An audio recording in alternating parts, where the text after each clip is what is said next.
Grace Miller was kneeling in the cold mud, fingers trembling as she tied frost cloths around the base of the vines, when something hard struck her shoulder. She hissed in pain and nearly slipped, her boot sinking deeper into the wet earth. A champagne cork rolled to a stop beside her knee. Grace looked up slowly, her breath fogging the air. On the stone terrace above the vineyard stood her younger sister Olivia, glowing in a white dress, her arm looped through a tall man's. Around them were guests dressed in silk and tailored suits, crystal glasses raised, laughter floating easily through the air. Olivia leaned forward, pointing down at Grace. "Don't mind her," she said with a bright laugh. "She's just the gardener. We keep her around because she's useful." A few guests chuckled. One woman wrinkled her nose. Grace stayed where she was, kneeling in the mud, the cold biting through her clothes. No one down there knew who she really was. No one knew that the land beneath their feet, the house behind them, and the wine in their glasses all belonged to the woman they had just insulted. Grace had cancelled Paris for this. 2 weeks earlier she'd been packing for a business trip, meetings with European buyers, vineyard tours, contracts that could push her winery into the next tier. Everything was scheduled, every detail locked in. Then the weather alert came through. An early frost. Rare, dangerous, and perfectly timed to destroy an entire harvest if ignored. Grace hadn't hesitated.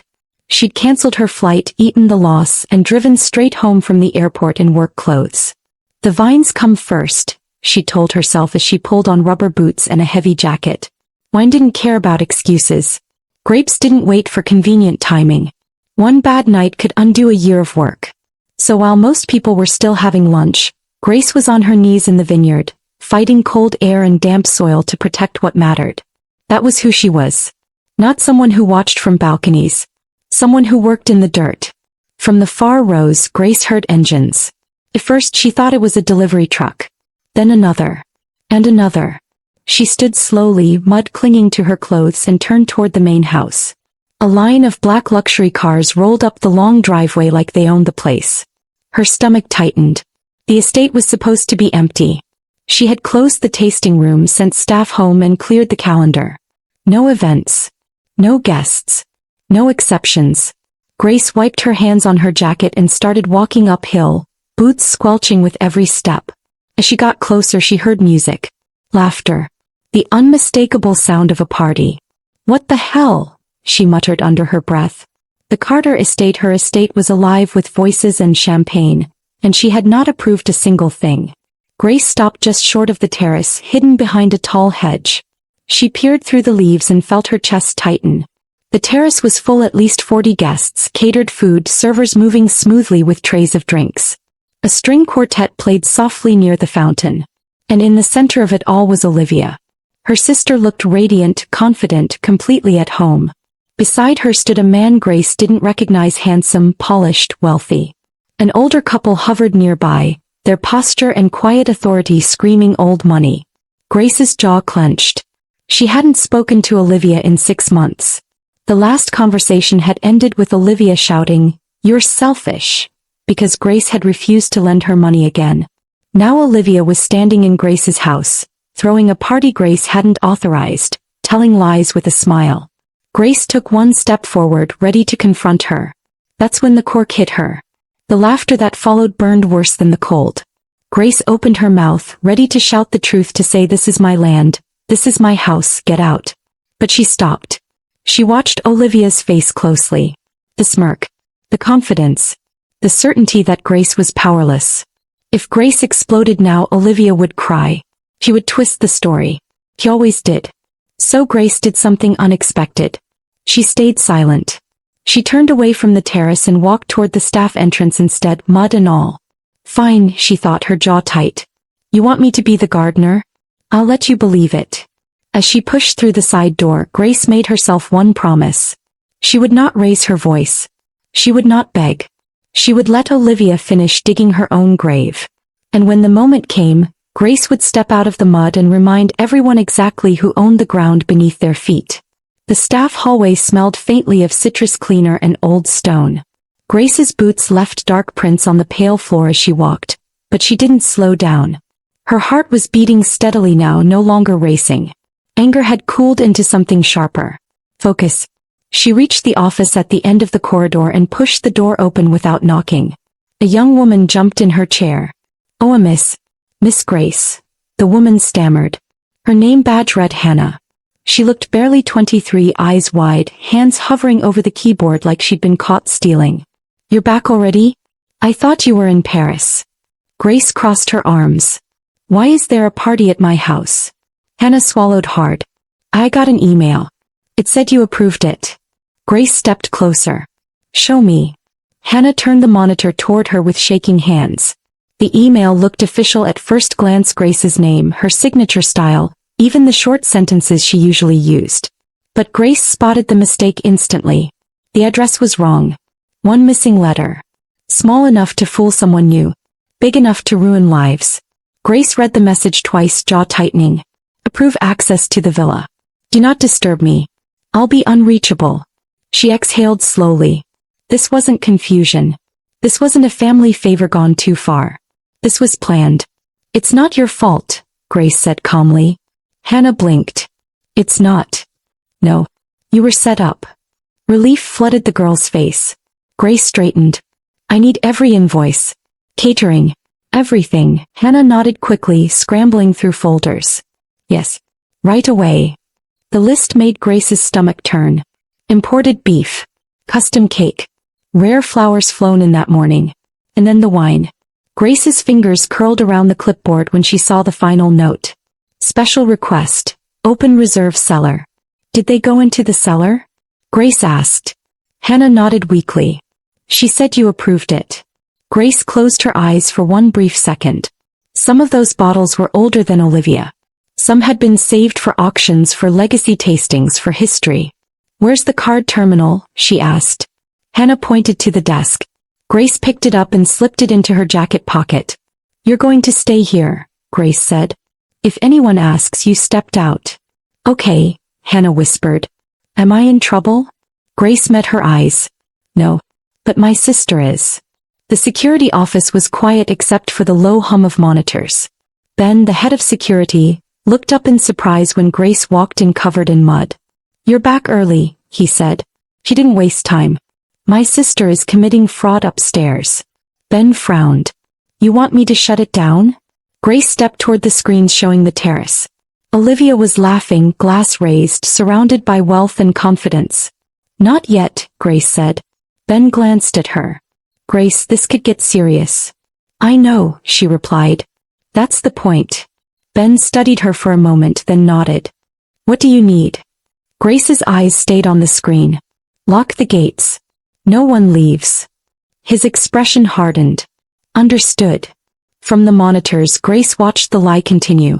Olivia leaned into her fiancé, smiling like she belonged there. The older woman beside her, clearly the mother, nodded approvingly as a waiter poured wine from Grace's private collection. Ben adjusted the sound. "This place has been in our family forever," Olivia said brightly. "Grace just manages things." Grace felt something settle deep in her chest. "Come, final." "Let her talk," Grace said quietly. "Let her drink. Let her spend." Ben looked at her sharply. "You're building a case." Grace nodded. "I'm building consequences." She glanced down at her muddy hands. She would walk in exactly like this. No costume. No apology. Dirt and truth side by side. And when she did, there would be no place left for Olivia to hide. Grace stayed in the security room for hours, watching the screens as the afternoon slid toward evening. She didn't change clothes. She didn't sit back. She leaned forward in the chair, elbows on her knees, eyes locked on the monitors. Upstairs, Olivia's party grew louder. More bottles were opened. Plates were cleared and replaced. Grace recognized the labels immediately. "That one's 4,000, she murmured as a waiter poured another glass. Ben shifted beside her. "You sure you want to let this keep going?" Grace nodded. "Every bottle is evidence." On the screen, Olivia laughed too hard, her confidence swelling with each sip. She thought she was winning. Grace knew better. By early evening, the guests had moved inside. The grand dining room glowed under chandeliers, white tablecloths spotless, silverware polished to a mirror shine. Grace watched as Olivia stood at the head of the room, tapping her glass. "Thank you all for being here," Olivia said brightly. This estate means so much to our family. Grace exhaled slowly. Funny, she said under her breath. It means nothing to you. Ben glanced at her. She's lying on camera. Good, Grace replied.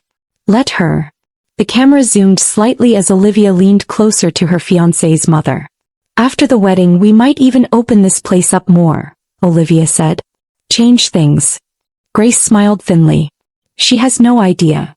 Another waiter appeared on screen, holding a bottle Grace hadn't seen opened in years. Her smile vanished. That's the 2001, she said sharply. Ben's brows rose. That one's valuable? That one paid for my first expansion, Grace replied. The cork popped. Wine flowed. Ben cursed under his breath. That crosses felony territory. Grace stood. Mud cracked and flaked from her clothes as she straightened.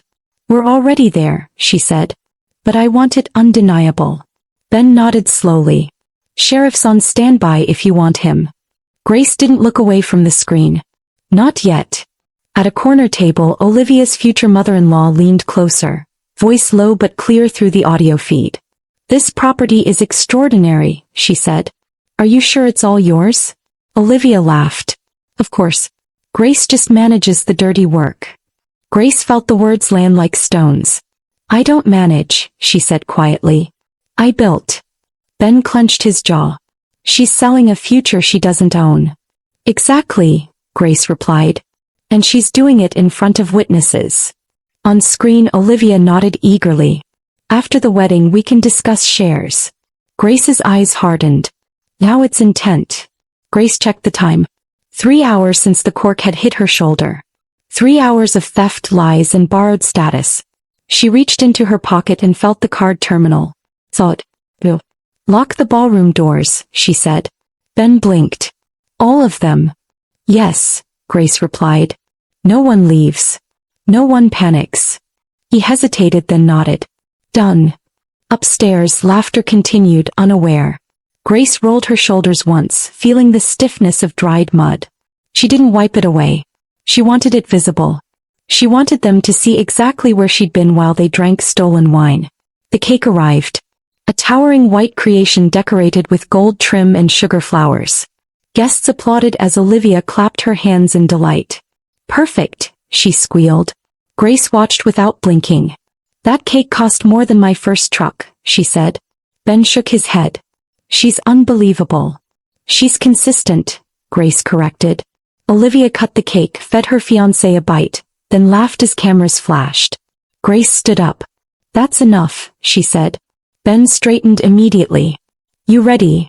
Grace nodded. Bring security to the hallway. Let me walk in alone. Grace left the security room and headed toward the ballroom. The hallway felt longer this time. Quieter. Her boots echoed against the floor. She could hear music ahead, muffled by thick doors. She stopped just outside, breathing once, steady and calm. This wasn't anger anymore. This was control. She pushed the doors open. The music stopped mid-note. Every head turned. Grace stepped inside, mud and all. Gasps rippled through the room. She walked forward, leaving a trail of dirt across white marble, eyes locked on Olivia. Olivia froze. Grace, she said weakly. You're supposed to be in. Grace reached the table and lifted the wine bottle sitting between Olivia and her fiancé. This bottle, Grace said evenly, is worth $5,000. Whispers exploded. Olivia's face drained of color. You can't be serious, she said. Grace set the bottle down carefully. I'm very serious. She turned slightly. Ben. Ben stepped forward. No authorization exists for this release. Grace nodded. Thank you. Grace pulled the card terminal from her pocket and placed it on the table. Mud flecked the cloth. Here's how this works, Grace said calmly. You charged $82,000 to my estate today. Olivia laughed nervously. That's ridiculous. Grace tilted her head. Swipe your card. Olivia hesitated. Grace, let's talk about this privately. Grace smiled. You didn't. Silence swallowed the room. Olivia slowly pulled out her card and swiped. The machine beeped. Declined. A murmur swept through the guests. Olivia's hands shook. That can't be right. Grace crossed her arms. Try another card. Olivia turned toward her mother, panic rising. "Mom." Grace raised a hand. "Careful," she said softly. "The sheriff is already on standby." The room felt smaller now, tighter. Olivia's perfect night cracked wide open. Grace leaned in just enough for her sister to hear. "You wanted to pretend this place was yours," she said quietly. "Now you get to pay for it." And for the first time that night, Olivia understood she had lost. The silence in the ballroom felt heavy enough to press against Grace's ears. Olivia stared at the declined screen as if it might suddenly change its mind. "This is embarrassing," Olivia whispered, forcing a laugh. "The machine must be broken." Grace didn't move. "It works fine," she said evenly. "You spent money you didn't have. That's all." A few guests shifted uncomfortably in their seats. Someone cleared their throat. The music never restarted. Olivia's fiancé Daniel stood halfway from his chair. "Grace, let's not do this here," he said carefully. "We can talk like adults." Grace met his eyes. "Adults don't forge emails and steal property." Daniel's mother, Evelyn, rose slowly from her chair. She was calm, composed, the kind of woman used to controlling rooms without raising her voice. "Grace, is it?" she asked. Grace nodded once. "This situation has clearly gotten out of hand," Evelyn continued. "But public scenes help no one." Grace tilted her head. "Funny," she said. "Public lies didn't seem to bother you."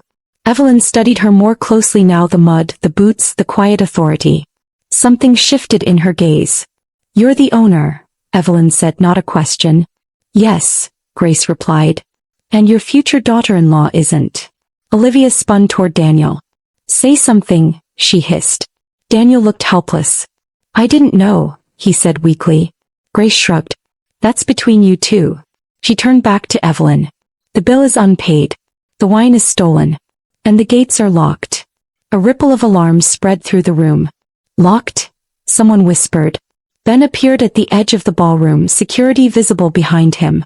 "For safety," Grace said calmly. "Until this is resolved." Olivia's breathing turned fast and shallow. "You're humiliating me," she said. Grace's voice dropped. "You humiliated yourself."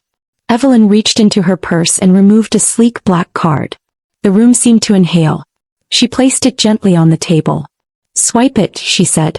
Olivia's eyes lit up with desperate relief. "Thank you." "No," Evelyn cut in sharply. "Do not thank me." Grace picked up the card and swiped it. The terminal timed. Proved. A receipt printed softly. Grace handed it back. "Your debt is settled," she said. Evelyn nodded. "This does not absolve her," she replied coolly. Olivia's relief drained away. "Mom?" she whispered to Grace's mother across the room. Grace didn't look at her parents. Evelyn turned fully to Olivia. "You embarrassed this family tonight," she said calmly. "You lied. You stole. And you made us complicit." Olivia shook her head. "I just wanted silence," Evelyn said. The word cracked like ice. "From this moment forward, your finances will be supervised. Your accounts limited. Your decisions reviewed." Olivia stared at her. "You can't do that." Evelyn smiled thinly. "Watch me." Grace felt no joy. Just finality. This was Olivia's chosen world closing around her. Grace gestured to Ben. "Escort my parents off the property," she said quietly. Her mother gasped. "Grace, how dare you?" Grace finally looked at her. "You knew," she said. "And you said nothing." Her father opened his mouth, then closed it. Ben stepped forward. The message was clear. They left without another word. The room buzzed with whispers now, but no one stopped Grace. She turned back to Olivia one last time. "You don't belong here," Grace said. "And you never did." Olivia collapsed into her chair, sobbing silently. Grace walked out the way she'd come in. Muddy boots. Straight spine. The night air was cold and clean against her skin. Behind her, the party slowly resumed, awkward and hollow. Inside, deals would be whispered, stories rewritten. Grace didn't care.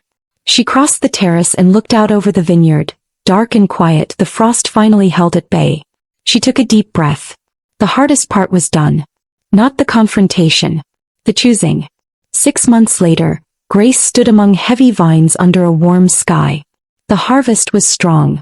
The fruit perfect. She ran her hand over a cluster and smiled faintly. The winery was thriving. No unexplained expenses. No family favors. No lies. Her phone buzzed. A message from Ben. Wedding photos hit social media today. Grace didn't open them. She already knew how it ended. Olivia had married wealth and lost freedom. Her life was polished and supervised, every choice approved by someone else. Grace's mother still called, still blamed her. Grace deleted the messages without listening. She poured herself a glass from the reserve that evening, watching the sun dip behind the hills. The wine tasted earned. Grace stood alone on the terrace as the sky darkened, vineyards stretching endlessly before her. She had chosen the land, the work, herself. And as the first stars appeared, Grace knew something with absolute certainty. The mud that night had not been shame. It had been proof. The weeks after the party were quiet in a way Grace had never experienced before. No surprise calls asking for money. No family emergencies. No guilt dressed up as concern. The estate felt lighter. Even the staff noticed. "Things feel calmer," Ben said one morning as they walked the perimeter fence. Grace nodded. "That's what happens when boundaries finally stick." She meant it literally and figuratively. The books balanced. Inventory stayed where it belonged. No one touched what wasn't theirs. Olivia tried once. A text late at night. "You didn't have to do that to me." Grace read it, waited a full minute, then replied with one sentence. "You did it to yourself." She blocked the number. It wasn't cruelty. It was closure. Grace had learned that explaining yourself to someone committed to misunderstanding you was just another form of self-harm. Daniel's family kept their word. A formal apology arrived from their legal office. Compensation for the wine. Compensation for the disruption. Everything documented. Everything clean. Grace respected that. Power recognized power. Evelyn sent a brief handwritten note. "You protected what you built. I respect that." Grace didn't frame it, but she kept it. Her parents never apologized. They tried instead to rewrite history. "You embarrassed us," her mother said during their final call. Grace listened quietly. "No," she replied. "I revealed you." That ended the conversation. It also ended their access. The estate gate stayed closed to them. For the first time in her life, Grace chose peace over pretending. Sarah, the assistant who had been fooled, resigned soon after. She left a long note full of apologies.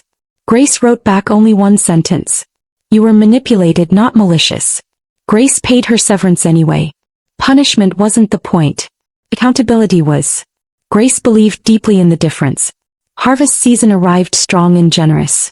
The vines Grace had saved that cold afternoon rewarded her patience. Clusters hung heavy and perfect. As crews worked the rows, Grace walked among them, boots clean this time, hands steady. "Good call coming back early," one worker said. Grace smiled.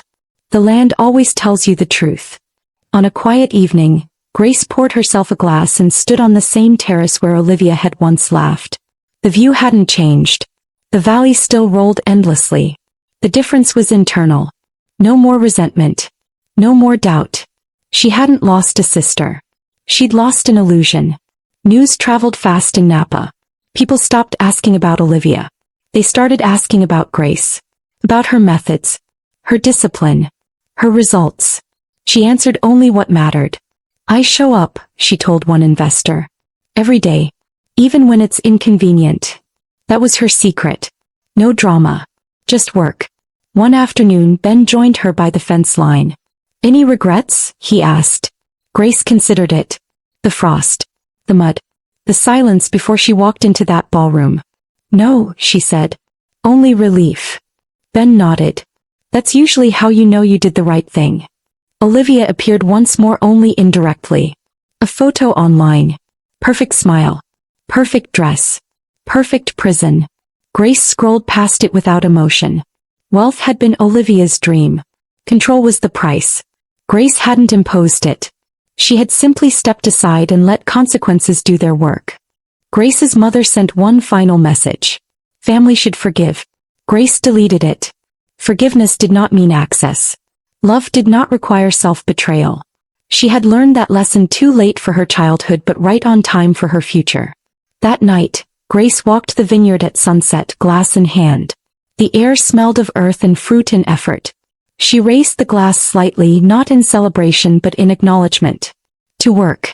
To truth. To the quiet power of standing your ground. The mud from that day had long washed away, but the meaning hadn't. It was proof of where she'd been when it mattered. While others performed wealth, she protected it. While others lied, she worked. And when the moment came, she didn't hide it. Grace understood now what her parents never had. Being kind without boundaries wasn't kindness. It was permission. And she had finally revoked it. Standing at the edge of her land, watching the sun sink behind the vines she owned, protected and earned, Grace felt something rare and powerful. Freedom. Not the kind money buys. The kind integrity earns. And it tasted better than any stolen champagne ever could. Moral lesson. Hard work builds power. Lies only borrow it. When people try to steal what you built, the strongest response isn't anger, it's truth, boundaries, and consequences. Thanks you for watching, and please remember to tell us where you are watching from today. Hit the like button, comment, and subscribe to this channel for more of this.